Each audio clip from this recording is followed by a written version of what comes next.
Hello and welcome to this episode of Point Counterpoint. We are continuing with a series of discussions after Goa was rattled once again by the scourge of defections. Right now, unlike other times, the anger is a little bit more because people thought that when political parties and senior politicians go to and genuflect before gods and go to different religious shrines and pray and pledge that they will not destroy or betray the people's mandate, and they go around and do that, and when justifications flow thick and fast, which are amusing nevertheless, and when people justify after promising not to leave, then obviously there is bound to be some amount of people's anger. But here, in this debate, we will of course talk about that briefly. But beyond that, I think it is important to underline and underscore one important fact, that no political party in Goa, and I dare say even in India, is serious about eradicating defections. Because if that was the case, then we would by now have a no defection law instead of an anti-defection law.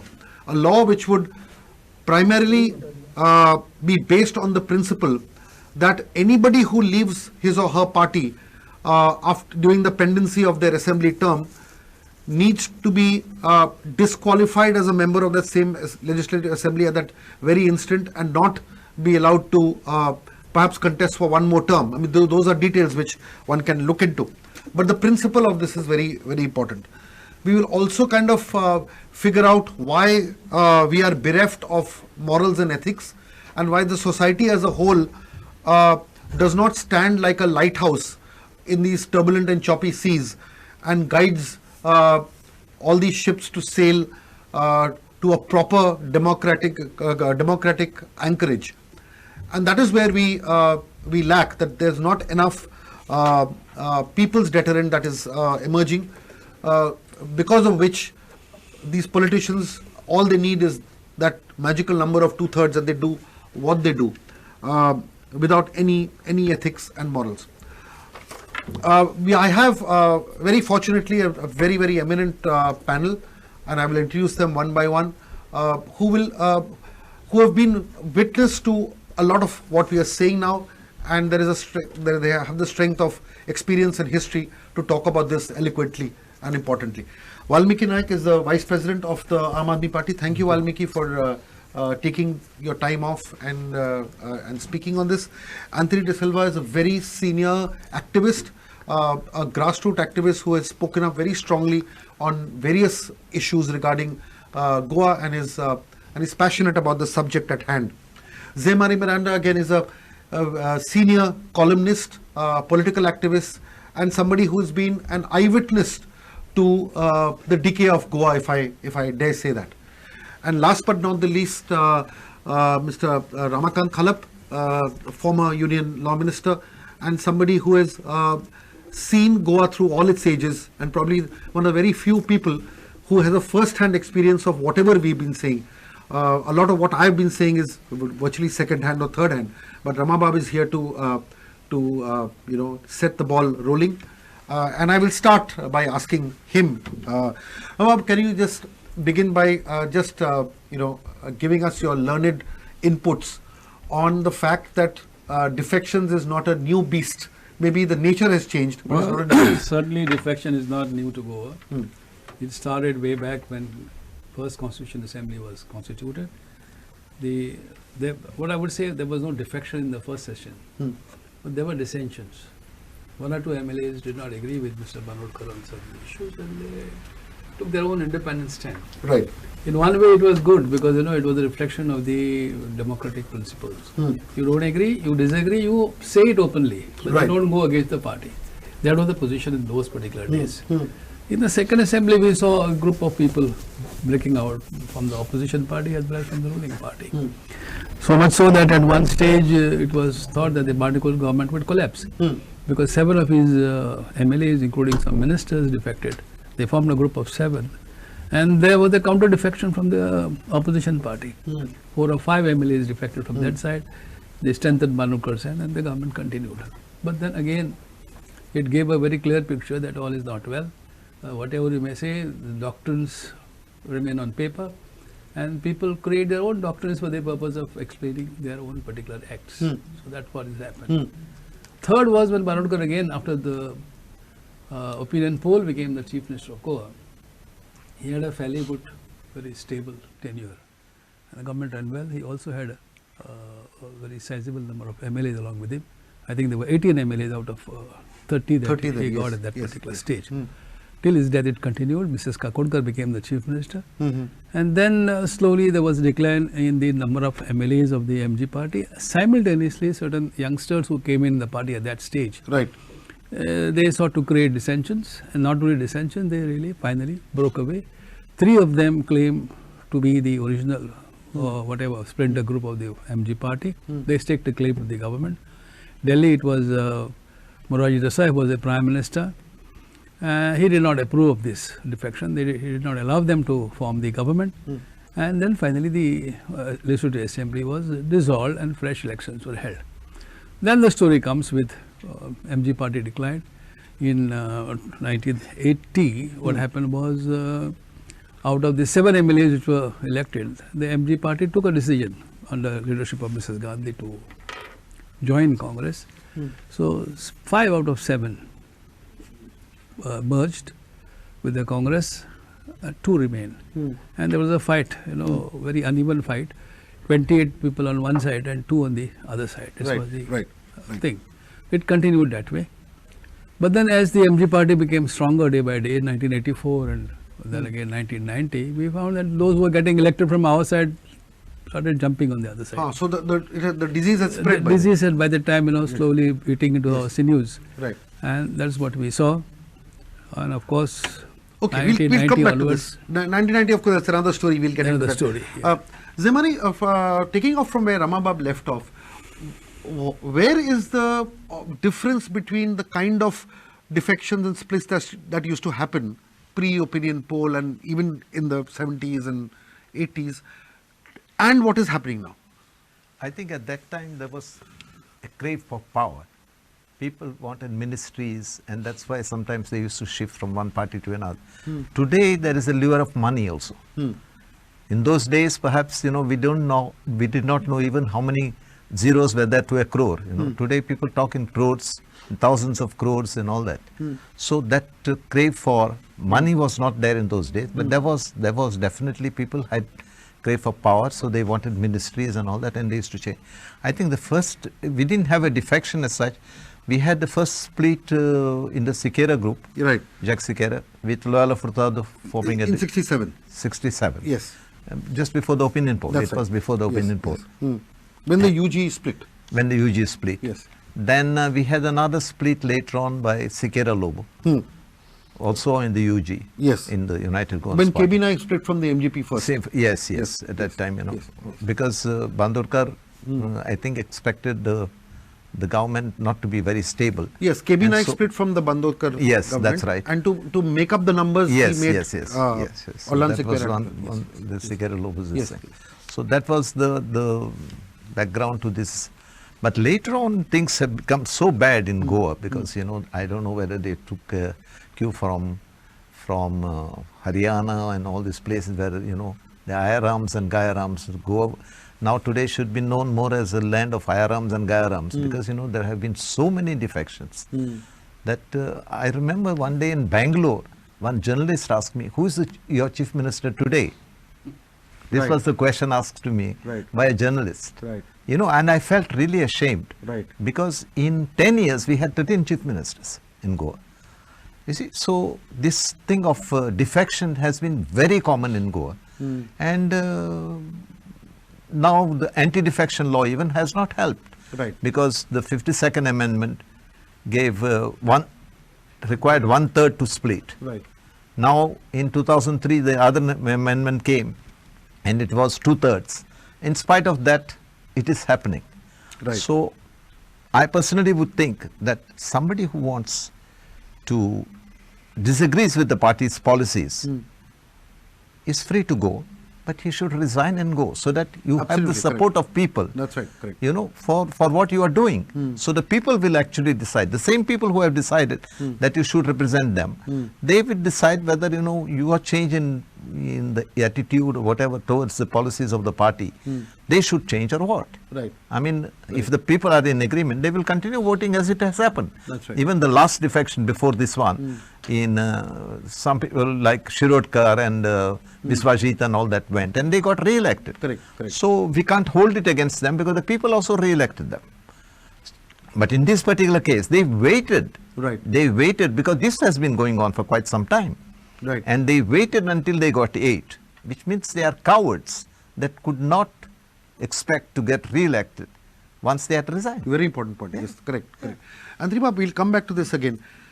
Now, there are 2 points here. Firstly, can we say for sure that no party is interested in cutting out defection? Because anybody who gets into power would like to retain power, lock, stock and barrel. However, even within this ecosystem, can we say that the Congress is the principal culprit primarily because the issue is there is BJP in power, there are some regional parties in power in one state, AAP is in power in 2 states, but the Congress, because of its history and because of the number of years it has ruled, the hunger for power amongst people in the Congress appears to be much, much more, because of which they are cutting corners, and most of the defections that we have seen in the country has Congress as the party from where most people are defecting. I mean, I'll put this question to others as well, but we can start with you. I will look at it in 2 formats. One, hunger for power at a party level. I would say that credit should go to BJP among the 2 major parties I'm talking about. Right. And hunger for power at a micro level, at a candidate or an MLA level, it should go to Congress. BJP party-wise, the splits, at least when I look at Goa, I don't see much anything. And what I've seen in politics now, the split mostly, and it is being just done arbitrarily by the Congress. They don't care. As you said, lock, stock and barrel. They don't even bother to ask anybody. And nowadays they have got a new mantra to say, no, my followers have told me to go. Right. Now I'll just cite one clear example. I am not going to consider the order, so nobody should feel hurt that I am taking up Nuve. In Nuve, the percentage of votes given to, for example, BJP was only 3%. Right. As I just clearly mentioned just few days back to some media people. And if I consider the Congress votes were 40%.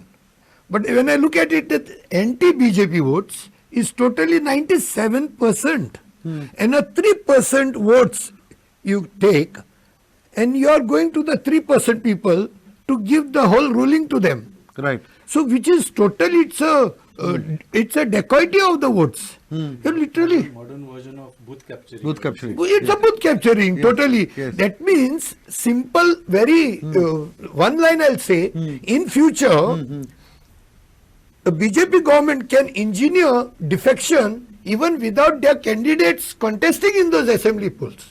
Right. Let us consider Congress, Aam Aadmi, RG contested. Anybody wins, no candidate of BJP, they will take a Congress one.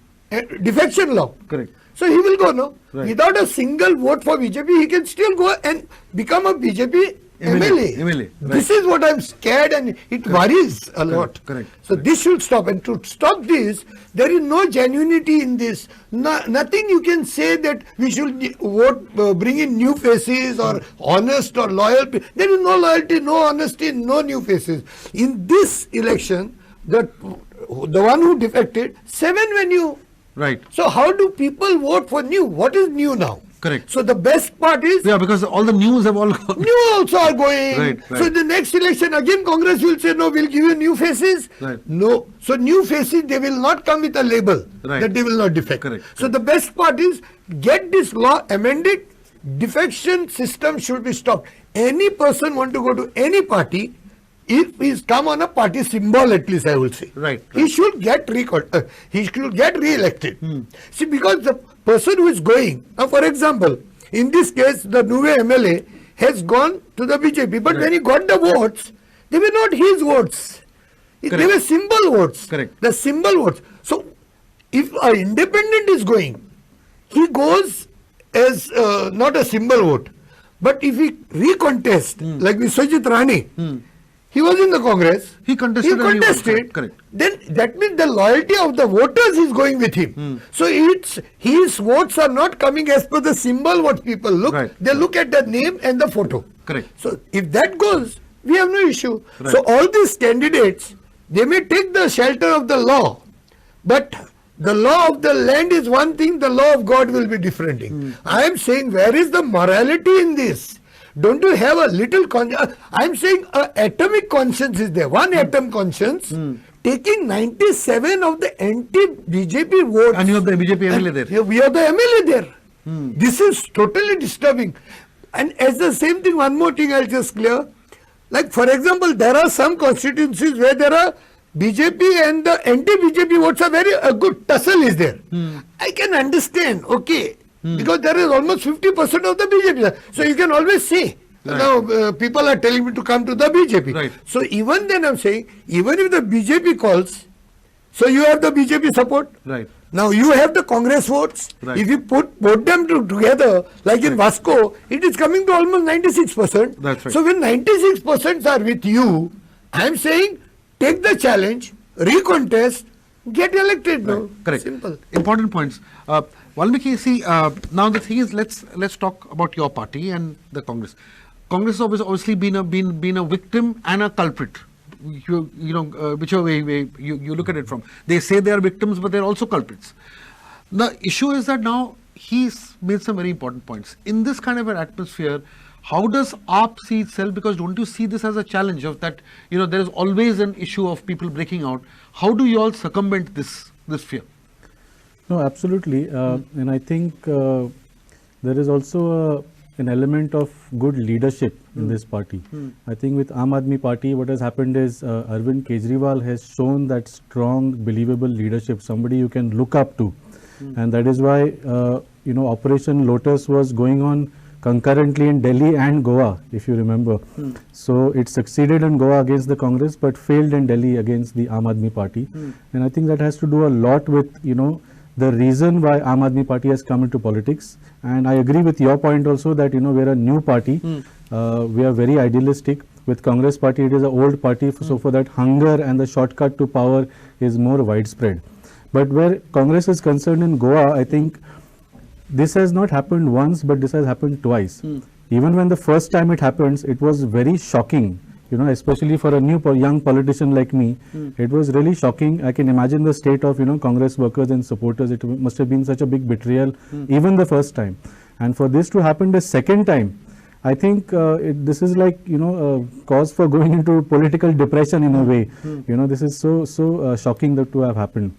So I believe that the Congress as a party needs to do something substantial. It has to take some sort of legal, believable step to overcome what has happened. Now, see, there's a saying in English that you fool me once, shame on you, fool me twice, shame on me. So Congress cannot keep saying shame on you to the MLAs who are defecting. Right. You have to take responsibility for this. Precisely, yes. I would say that they tried quite well. The first time it happened, they filed a court case. You know, they got their MLAs to do an oath in the religious places. They got them to sign an affidavit. They even got, you know, heavyweights like P. Chidambaram to manage elections for a small state like Goa. Right. And you know, Mr. Chidambaram is no small fry. He's an ex-union minister. He has some stature. And people believed him when he said that, you know, we have taken all these steps. Now there is a moral obligation. There is a legal obligation. Our MLAs won't defect. But to see him on the day of defection tweet saying, he didn't even bother to come to Goa to make a statement. He was the election in charge. He was responsible for this fiasco. On Twitter, he says that if the MLAs leave, what can the party do? That was very shocking. And I think people of Goa should not forgive Congress for this second betrayal. Okay, yeah, you wanted to interject? Yes. Yes. When Valmiki mentioned this, Chidambaram went to the extent of saying that, you know, these affidavits that they have signed have a legal binding on them. That's right, correct. Where are those affidavits? Where are those now? affidavits? Yes, very much. Where is the very legal, important point. legal Correct. aspect of this? Correct. And regarding what he said about this 97% of votes going for the Congress, it is the MLA who has defected from the Congress. He knows for sure that next time he can't get re-elected because 97% of the votes were against the BJP. Right. So how does he get re-elected there? So it is definitely some consideration that weighs for him to change the party. He knows that he can't get elected anymore in that place. Right. Okay. Now, the next topic I'd like to introduce is the legality of anti-defection. Of course, Anthony Bab mentioned it very eloquently, but I'd like to have more detailed response on this. Now, the idea is that one is very clear that morally and ethically it's very difficult to win this battle unless there is a proper legal deterrent. My issue is that shouldn't there be a national movement to ensure that this anti-defection law is scrapped and a no defection law comes in, which is very stringent and does not allow it? And will parties take the lead here? Absolutely. I mean, we are all for the no defection law. Aam Aadmi Party, like I said, for reasons of leadership and all that, we have been fortunate that people have given us overwhelming majorities, whether in Delhi or Punjab, and it has been impossible for even the might of Modi and Shah to break the Aam Aadmi Party despite their best efforts. We are definitely for a no defection law. In the end, though, elections are the court of the people. So like I said, if people give overwhelming judgments in their own court, either to punish those who have defected and to support who stand for honest politics, I think that is the best way to reform this. That is what the spirit of democracy is. But also, I think as far as legality is concerned, Jose Maribab also mentioned about the affidavit. I think that's a very, very important point. In fact, I was one of the first persons actually to declare an affidavit in which I had gone door to door when I contested in the 2019 Panjim bypoll and given them a copy of the affidavit saying that I would not defect if I'm elected on my party's ticket. This was even before the major defection had happened. Already it had started. Right. So I think this affidavit has a legal value and it should be pursued by the Congress party. In fact, just yesterday we had a press conference and Aam Aadmi Party re-released our affidavit. Right. As you know, before the elections, we were the first party to get these affidavits from all of our candidates, and we had made them public. We had gone door to door and given these affidavits to the people, and we had put that power in the people's hands, that saying that I am asking for your vote. If I betray you, then you can file a case against me based on this legal affidavit. Right. It was simple as that.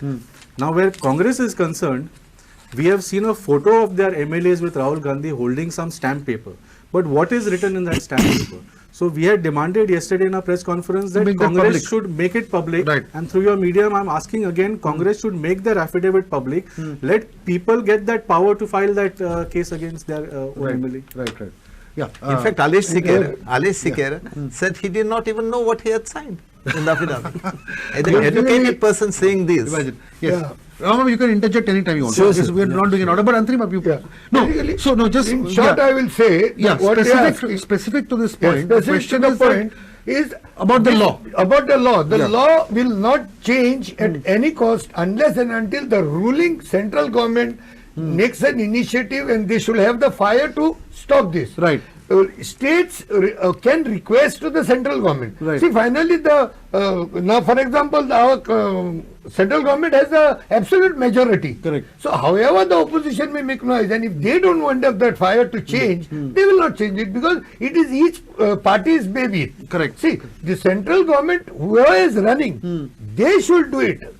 We making noise here with 2 MPs and 1 Rajya Sabha will not have any effect. No, but every drop counts. My issue is that if the law has to happen, now where should it start? Should it start in Parliament? Should it start on the streets? Should change has to begin from somewhere? And what should be the nature of the change? So, to tell you very frankly, these mass movements do not have any effect on this type of government that we have at the moment. We have seen it everywhere. Now, people have been saying about EVMs. Do you think that, today if we ask for no defection law, is it going to come? Never. So you're saying it's just utopia? Yeah. I mean, at least not with this government. For example, the Congress changed it in 2003 from 1/3 to 2/3, Now, but this government will not do anything because they are the ones who are benefiting. But my counterpoint to this is that suppose the Congress was in power now, Yeah. are you confident that the Congress would have also agreed to a no defection law? If, see, to the extent that, you know, I mean, today what is happening is that we see even the Congress, for example, when they lost the elections, I think they were almost sure that they were losing the elections in 2014. Right. And still there was no attempt on their part to see, you know, how best they could win some seats. And they ended miserably. Right. You see. Now what happens in case of BJP, they have succeeded because they have the money power today. Right. They have succeeded everywhere they went. And everywhere they are trying. Now they did not succeed in Delhi, they did not succeed No, in if Punjab. I was asking if we change the hypothesis Yeah. and say that if the Congress is ruling in the country, Yeah. my point is, if the Congress is ruling in the country, and when you rule the country, you have all the resources at your command.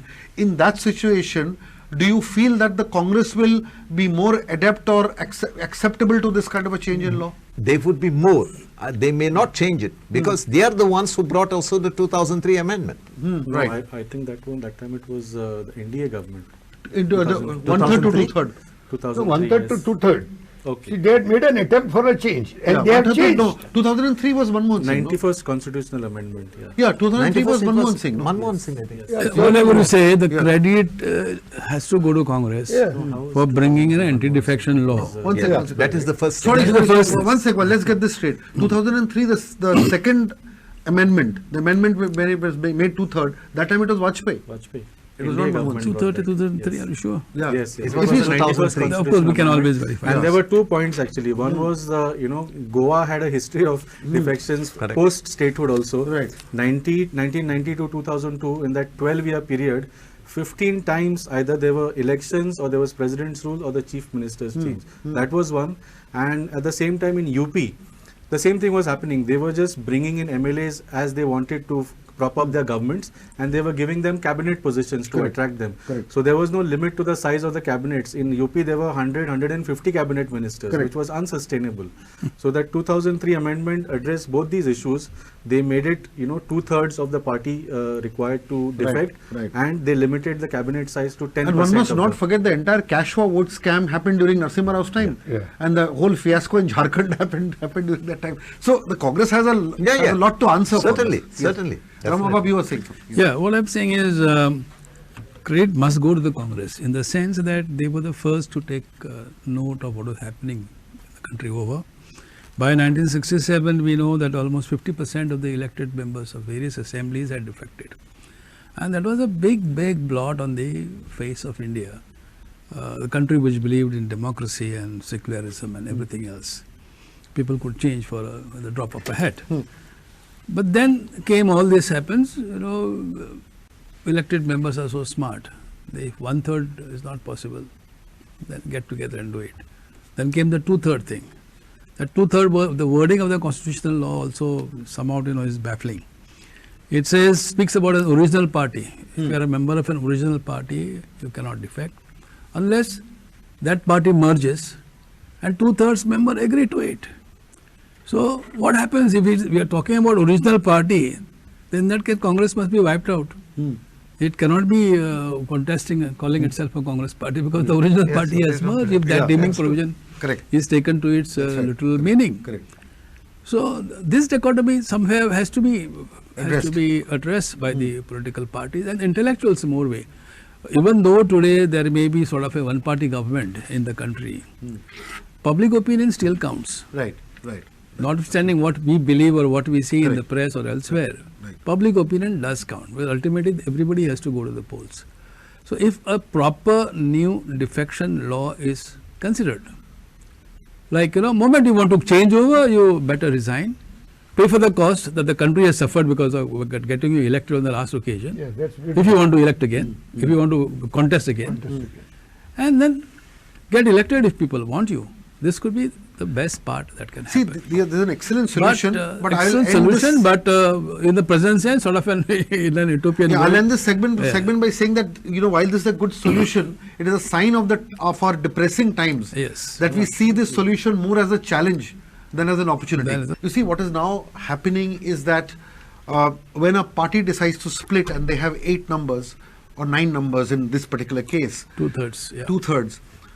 Goa being a state which has a very few number of MLAs, which is 40, and a party would have anywhere between 11 to 15 to say 20 odd members. Now, in this kind of a situation, the 2/3 number is very achievable, unlike a big state like Uttar Pradesh or Madhya Pradesh. Now, in this situation, what happens is if 2/3 people want to split, then the majority in the legislature party is always there with those defectors. Defectors, absolutely. And they use their office either as a leader of the opposition to defect. We've had this unique instance when the last 2 defections from the Congress have all been orchestrated by the leader of the opposition himself. You had Babu Kawlekar and then you had Michael Lobo. This time we had a very interesting situation where Michael Lobo was removed as a CLP leader by the Congress, and he continued to occupy the seat of the CLP leader in the assembly because his position was still recognized by the speaker, and he used that very room of the leader of the opposition to preside over the meeting to officially decide to split. And then he moves from that room and he goes to the speaker's chamber to hand over their resignation. So interestingly, in that legislature party meeting, out of the 11 MLAs, only the defectors were present in that meeting. Okay, the people who did not want to defect were not. So this is the irony of the whole situation. So that's why in the beginning I referred to. So my point is the law an ass? As we all say. Well, whatever we call it, but the whole problem is the law itself has been so interpreted. The deeming provision in that paragraph 4 of the 10th schedule talks about 2/3 people, and then that merger is deemed to have, the party is deemed to have merged. Right. National party. Yeah. So therefore, two-thirds of the legislature. Legislators. Yeah. In fact, the wording is such that if a party merges, which party now? The original party, which set up these candidates as for that particular election. So original party, in this case, it is say Congress. The Congress is the original party. Now that para 4 says that if such a merger takes place, then 2/3 members have to agree. So what is the precondition? Precondition is the merger of the original party. Right. I hope you agree with this situation. Right. But then the deeming provision has been so construed that original party remains in one corner and the legislature party emerges. So how does... And even constitutionally it's difficult to challenge because the speaker always belongs to the party which is exactly. That is one part. But even at the Supreme Court level, don't you think this needs to be properly agitated before the Supreme Court? Right. To bring out the difference between the original political party which sets up a candidate, the legislature party which is formed by the elected members, and 2/3 of the legislature party merging. Correct. Yeah. One has to follow the other. One has to follow the other. The first proviso should be in place before the second proviso of 2/3 can happen. Very important. So therefore, the law needs a second look, in my opinion. This is one part of it. And then secondly, what I think is after having gone through all this way back from 1964-65, this country has seen this type of defections. Don't you think that we must have a look at the electoral process itself? In some European countries, we have, they don't follow the system of first past the post, as it happens here. Like, say, suppose 100 voters are there and 5 people are contesting. 60 people vote. And one who gets 30% votes gets elected. Right. This is the first past the post. Can we not have a second preference vote? Right. Can we not have a third preference vote? And until a person gets 50% plus one vote, Exactly. he should alone be eligible to be a party elected MLA or MP. Of that constituency, yes. Can we reach this stage at any time in this country? If not, I believe, this type of horse trading will continue to go on. People will jump fence anywhere when the time on. And at a time will come, people won't want to vote at all. So 30%, 40% or 10% votes is happened in Assam once. Yes, Zemani, I'll come to you. Just give me 2 minutes. That's Zemani. Yeah. Now, the first, I personally feel from what Advocate Kalap has said, that, this thing has to be decided. Just 2/3 of legislator is the party, only the legislators. So the court has also decided in favor of this sort of provision that the 2/3 are the legislators. Right. So they don't bother whether the party has split or not. So now it's before the Supreme Court. Let's see what the Supreme Court has to say. Because as he has rightly said, this thing has to be decided, because, I mean, everywhere these MLAs are being bought, because you can't buy the party sometimes. Correct. These MLAs are being bought, and and the split takes place, and these defections take place. Secondly, when the courts decide also, they have given us the nota choice. Right. Now, what is the use of this nota?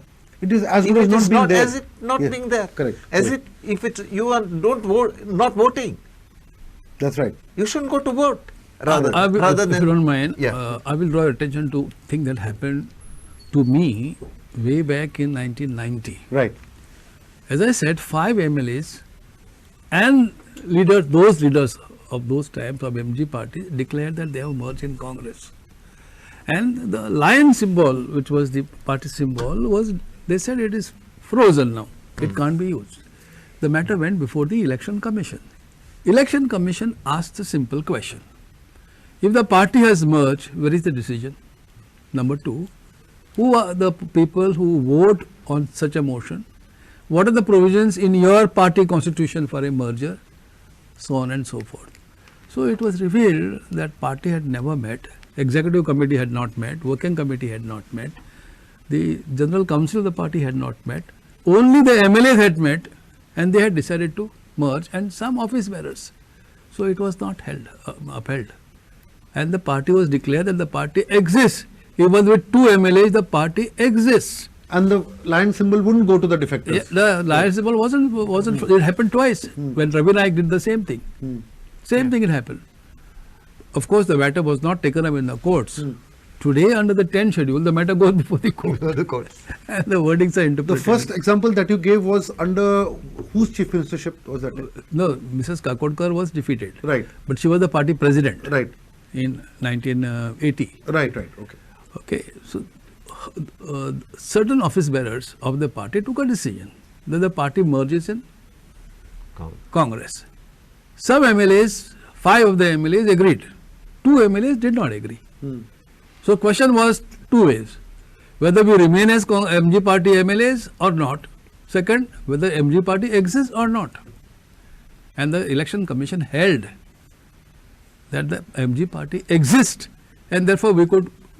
And the same grounds are valid now. Even with what yes, is happening, allegiance. you can replicate the same issue in this Congress defection also. Exactly. But that time, I don't know whether the fact that it was an union territory at that time. Yeah, it was union territory, and no that's doubt. why- and that's why- but the matter was decided by the election Election commission. Commission. Twice it was so decided. When Ravi Naik did the same stand, he took away 7 people from me. We were at that time 18 MLAs of Congress. He alone defected first. Thereafter he took 2 more. There third defection, he took 3 more, 4 more, Right. and they became 7. Right. So 1/3. So with that they said the MG party has merged, Right. and we challenged that. The election commission held is no merger. Yeah, but I want to say one thing in this point. For example, if I look at it, it is not happening in Goa. Something similar also is going on with the Shiv Sena in Mumbai. Now, Shiv Sena also, legislative party people have gone.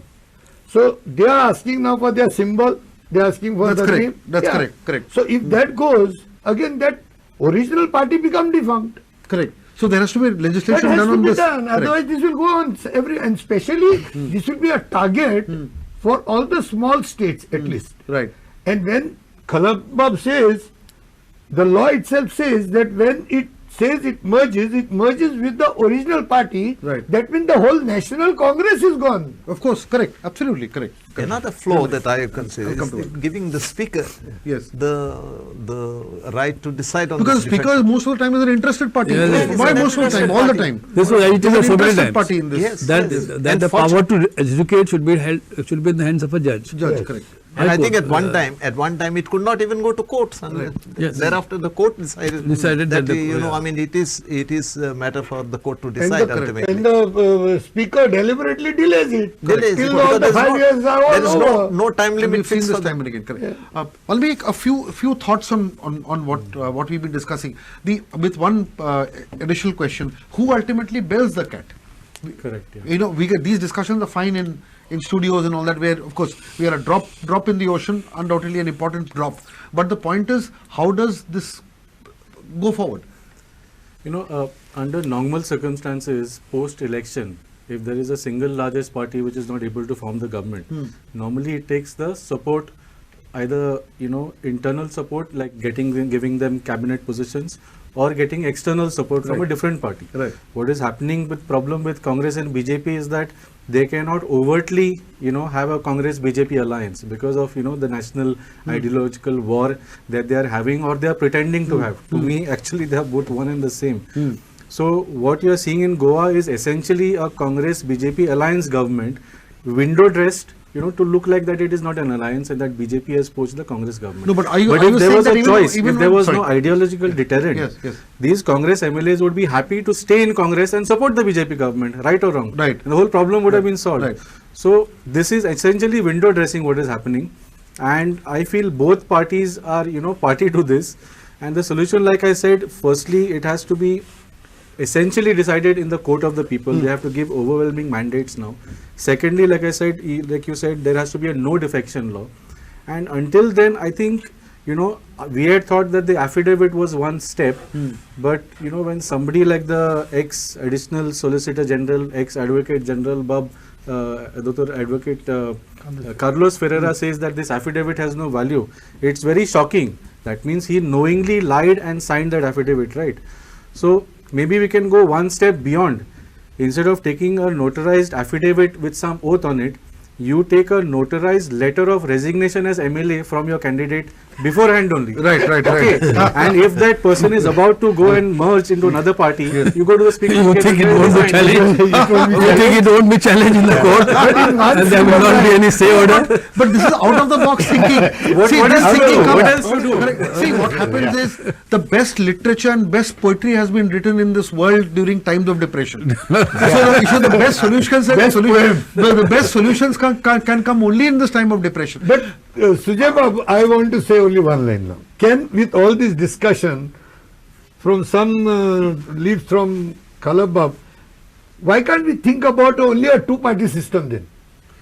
Well, these are thoughts that we can That get would into also now. wind up. It can merge, if, as I said, if you go by the system of 50% plus one vote, That's what I'm saying. probably will develop into a two-party Yeah, system. but because now the nature of the constitution is such that you have to alter the Alter the whole thing, nature of the system to do that. Electoral reforms in a big way have to take place. A few thoughts, Valmiki, and we'll do this round on this particular thought.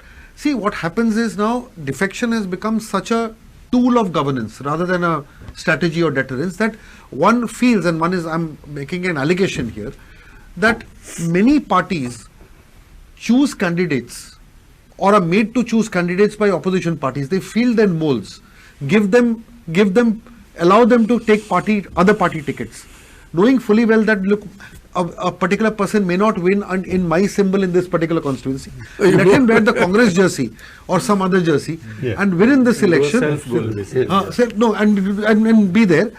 He will win on a different party ticket.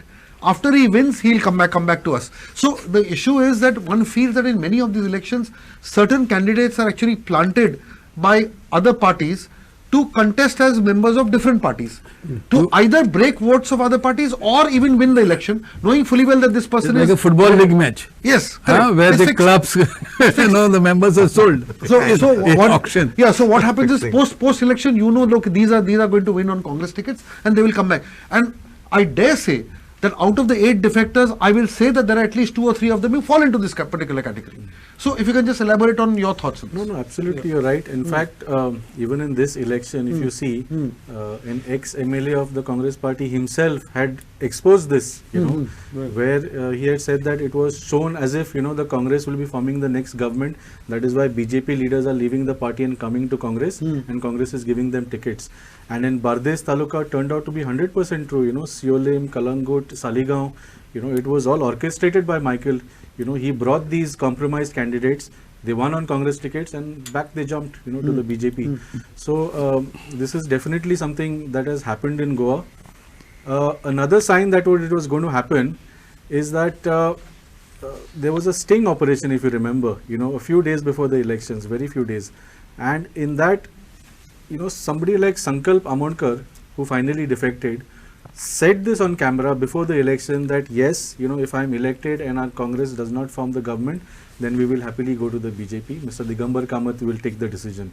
So this was all orchestrated before, and it's really sad because this is a complete murder of democracy. And like I said, this is all happening window dressing because Congress and BJP cannot have that overt alliance, and I think they should just stop this murder of democracy and stop pretending like they're ideologically different and have Congress BJP alliance governments across the states. That will solve the problem. At least people won't be, betrayed by their votes. Right. Antriba, do you think that parties are fielding their own candidates and ensuring that they get different party tickets to win? For instance, is BJP putting in a Congress candidate, which obviously means that there are elements in the Congress who are aware of and agree to this particular deal.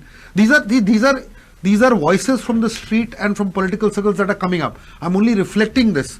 You feel there's an element of truth in this? 100%. I can even go to the extent of micro level Kalangut constituency. People knowing that Michael was already on a mission, and Michael is a person who I saw that he was like, he could cut the cake and eat the cake also. He knew coming to the Congress, he will try to eye for a CM's post or something. Right. And not coming to the Congress also will help him out. But he knew that he is definitely not going to win on BJP ticket. So what he did, as he said, window dressing, he dressed up as a congressman. Inside he was a BJP. Even if he would be in the Congress, I dare to say that if Congress was not able to form the government also, or even if Congress would form the government, I am saying that they would, suppose there were 2 seats needed for the BJP. Right. I am saying he would even resign as a Congress also. And once he knew that the BJP government is going to be formed and BJP would offer him the seat of the CM, then he would even go to the BJP back. Right. This is 100%. And this is not happened only there. It has happened at some places, even in my own constituency. They are fielding people to just divide the votes, and they are all BJP candidates. Like for example, BJP knew in Valley constituency, BJP knew in Nuve constituency, BJP's vote percentage is hardly less than 6%. Right. 3% in Nuve and around 5% in Valley, if I'm not mistaken. Right. Even then they start bringing a different face. It's like they want to check what hat can go, whether topi can go or whether the front cap or a cowboy's hat. It's a color, whether to put. So they fielded Xavier Rodriguez, a person whom nobody knew. I myself didn't know who is this Xavier, but they fielded him. They put a different clothes for him because it's a Catholic bastion there. So why not put a Catholic to see if some votes could be split, and they will get the candidate whom they wanted. Like TMCs, I always doubted TMC and NCP. Before the election, I had even made a mention. This NCP was forced upon in Goa to contest many constituencies, and because of NCP, I know there are at least 2 constituencies where Congress has lost. Right. And I have made a statement, it is there on my timeline, that NCP is going to lose every deposit. Right. And they have literally lost, even with a stalwart like Philip Neri Rodriguez. He's lost his deposits in Valley. Can you imagine? Right. So this means this is all being orchestrated by these people. Correct. Zimarik, the same narrative where defection is seen as a political tool rather than as a deterrent. And is this happening? People are, candidates are being fielded with the future plan of defections. Yes. I perfectly agree with this. Both what Valmiki and Anthony have said.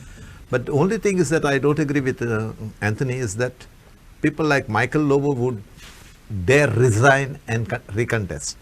I would doubt very much that he would do such a thing, because he would never be sure. It's not like Digambar Kamath. Digambar Kamath also one cannot say. Right. You see, because it's true that he has been winning on his popularity, but whether that popularity will continue after he has defected from one party to another, whether that will continue is to be seen.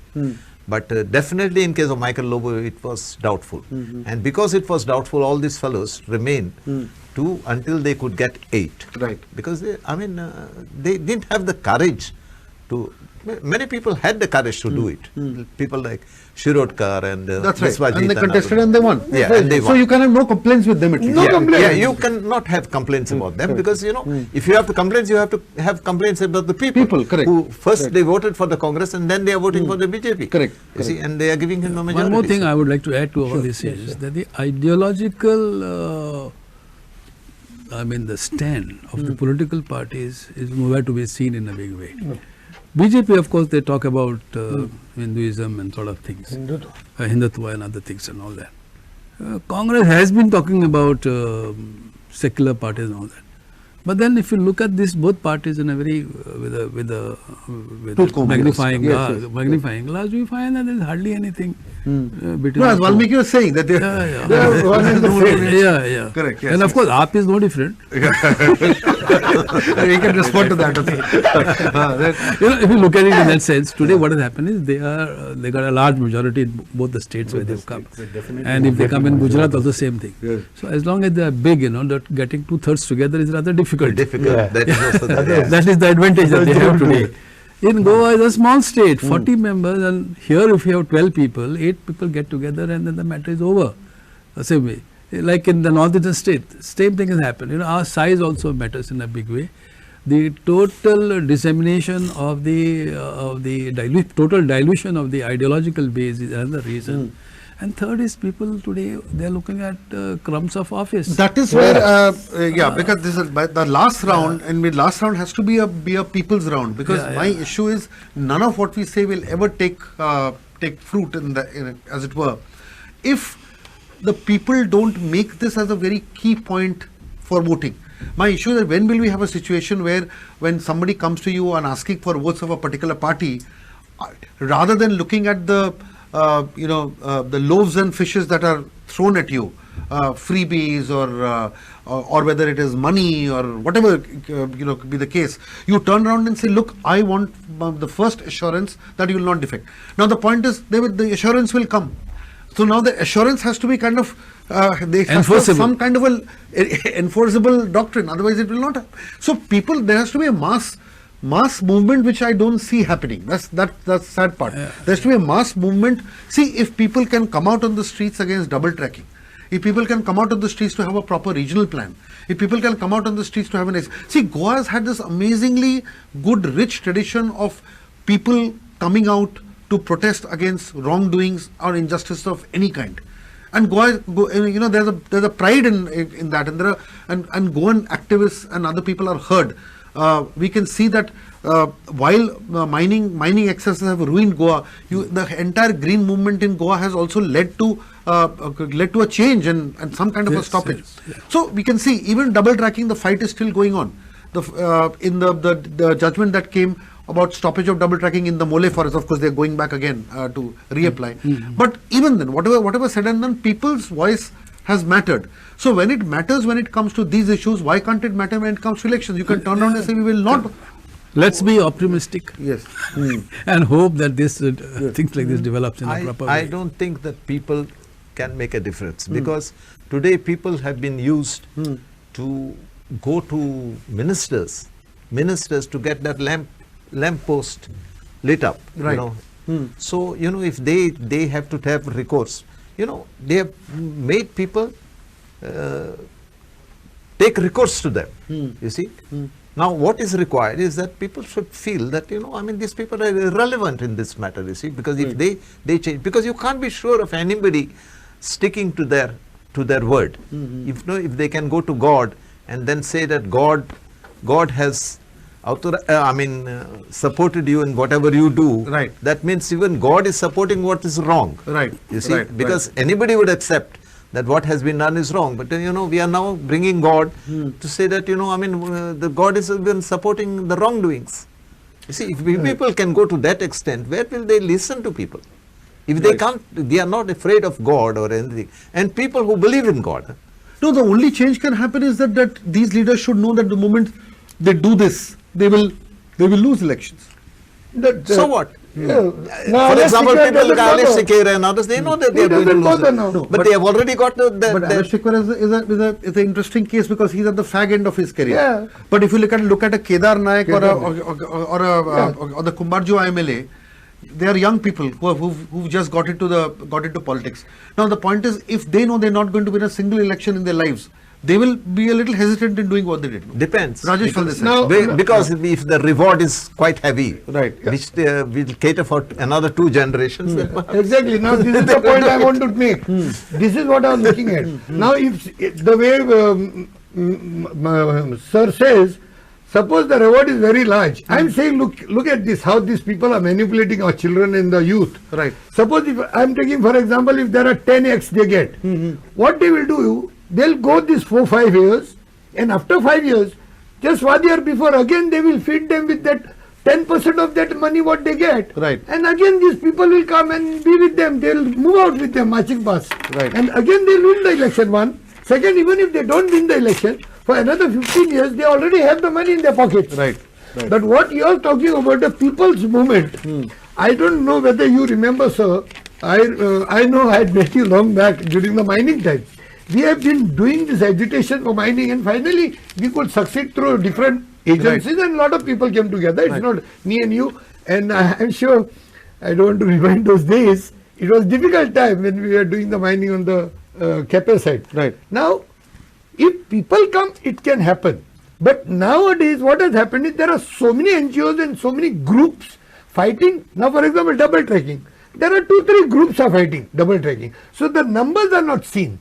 Right. So, see, politicians get scared of numbers. Their simple game is calculation. So if all the agitations, people tried to bring all the NGOs under one umbrella, but people don't come. Now, if people come together, everything can be done. They get scared of numbers, that I'm sure.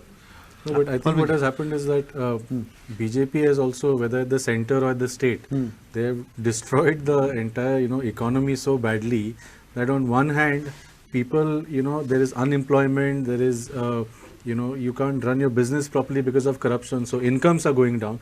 On the other hand, expenses and, price rises happening. So there are in practical such a financial situation, needs. Yes. where are you going to go and give your time to a protest, and how many times are you going to do it? So this is it is the ideal thing, if it comes out and happens, wonderful, but it is not sustainable. I still want to go back, as of today, what we have in hand is that affidavit. I think, if Congress can make that affidavit public and give that power in the hands of the people, like we did, let's test it legally. Let us voter of Congress go to the court, file an FIR, go to the court, and let the court decide. Let the law be established. I think it will be interesting what happens out of it. So at least from that we can do the next step. Like I said, if we need to get a notarized letter of resignation, we'll do that. Okay. But until the no defection law happens, until everything else happens, these are the things we need to keep testing. We cannot just put our hands up and give up and like Mr. P. Chidambaram say, what can the party do? You can do a lot of things unless you are already in a pre-election deal with the BJP for this to have happened. There has to be a statement of intent. Yes, or action. absolutely. Last words. For example, what he is saying, I agree partly with him.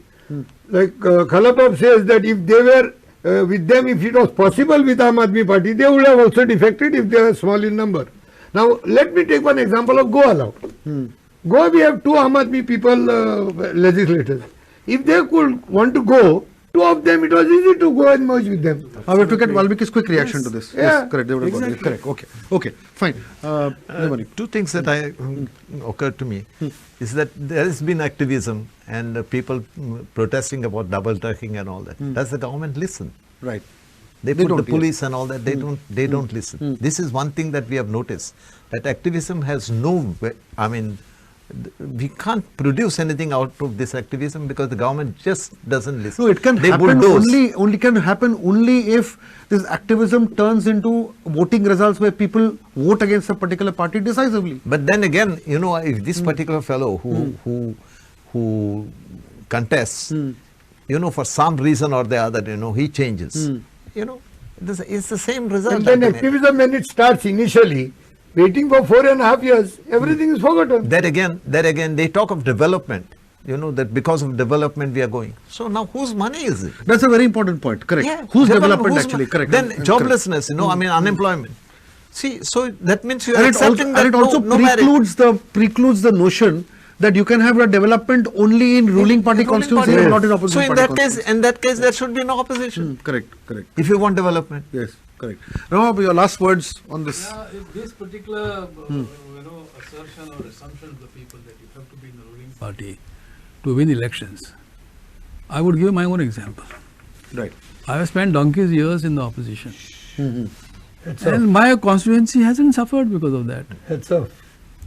I went on making my demands in the assembly, in public conferences. I organized seminars, I organized conferences. One of the very first thing I did way back in 1976 was to organize a Vikas Parishad. And we laid out the entire plan for 5-year plan Of the constituency. of the constituency and forced it down the government machinery. Met with the government officers, that was more important also. It's not only the ministers that they count. The engineers at the local level who also respond to your work, and if the work is good, I think it goes on. So I was lucky in that sense, but the times have changed. Yes. Exactly. That's That's what what those were the I days. want to say. 76 is Nowadays not the CM interferes even in the consular. That's Right. unfortunately the problem. Right. Let's hope for the best. See, I'd like to end on a very optimistic note, but as Ramakant Bab spoke about those good old days, sadly those good old days are not here now. Here's hoping that times will change. But I think, everybody in this room today expressed disappointment and dejection at what is going on. But there was at least, some glimmer of hope amongst most panelists that, things would change. But see, at the end of the day, I think we are looking at a very radical change only through a change of law and legislation, because the sad part is that the faith in the people and the system and the society to do it is ebbing day by day. Because if at some level our politics has eroded, at another level even our polity has eroded.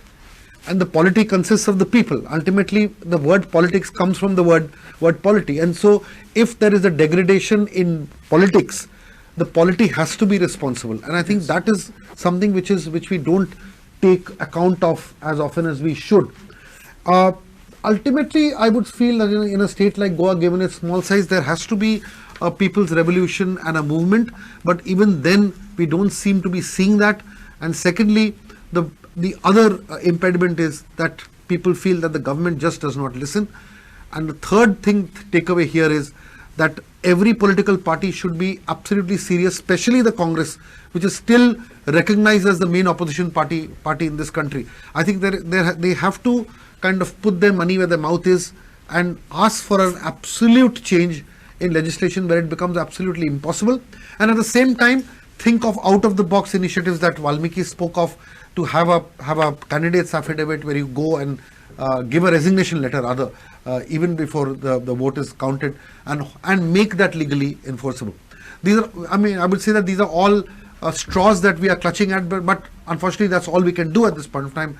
And hopefully those straws become weapons of change, which will make Goa and India a much better place. I thank all my panelists for their insights into this, and we hope that this little drop will contribute to the ocean of change in some way or the other.